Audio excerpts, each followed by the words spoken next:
When that alarm clock goes off at 4 or 5 in the morning, your mind says no. You just say, it's just what we do. It's what we do now.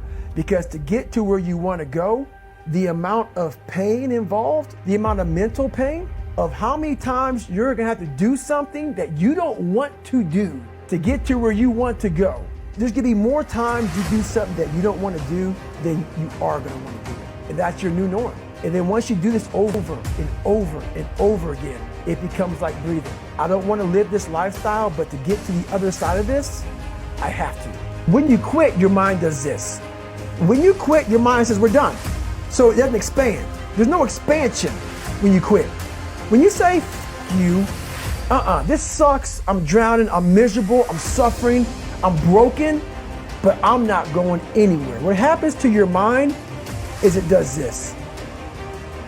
It says, he's not leaving. So we gotta expand. We gotta grow. We gotta figure this fucking thing out. So then these compartments in your brain, they have to work. And then you start to engage parts of your mind that you never engaged before. When you're in suffer mode and you say, I'm not gonna quit. You're forcing your brain now to operate on a level it's not used to. But then it becomes used to it. It's okay to be unbalanced for a while. It's okay. Don't be all this stuff people say, you gotta be balanced. To be the best in the world at what you do, you have to be unbalanced to find every bit of energy and strength that you have to pull it off. Then you get balanced once you become great.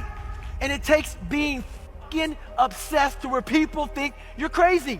The only way anything gets accomplished, you gotta work hard. I can't remember what the fuck's in this paragraph to pass this test to get in the military. Read it again. Still not getting it. Read it again. But if not getting it, write it out. And guess what happened? I got it. I can't swim. I'm negative buoyant. Go back again. I can't swim. Go back again. Go back again. Go back again. I got it. I realized if I keep going back and going back and going back, your mind will say, okay, we're gonna figure it out, because he is not going to stop.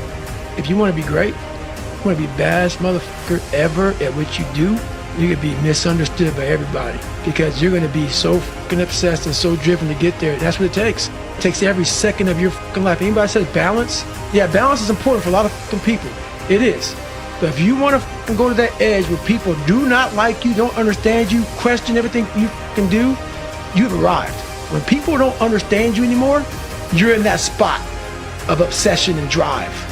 A good human being, a fulfilled human being, doesn't need to break anyone down. All they do is want to build you up. So anybody you meet that calls you out of your name, that bullies you, that messes you up, that makes you feel not lifted, they are dealing with something deep-rooted. Your brain is the most powerful weapon in the world. If you can't control your own brain and your brain controls you, you're fucked. You got to tell your brain where you want to go and how you want to go and how you want to get there. You got to control it. If not, it's over. You can't read somebody else's book about some theory on how to do shit. Some guy who sat up in their nice warm office and wrote some book with a nice cup of coffee in the fucking hand. No, I want to see that guy who immersed himself in fucking hell. And he thought about quitting and leaving and his wife and his kids and why am I here? Is it worth it? All this crazy shit. And found out a way to get through it. But usually we react. We have pain, we have suffering, we react. And we react about, get the fuck out of here. It's those people who are able to control that feeling of flight and say, nah, motherfucker, there's a way through this. It's going to end. It's going to end, but we don't know that. We don't think that. At that time, it's going to last forever. So what keeps me going? I've quit several things. I know what's on the back end of fucking quitting. It's a lifetime of thinking about why the fuck did I do that? And I ain't fucking doing that no more.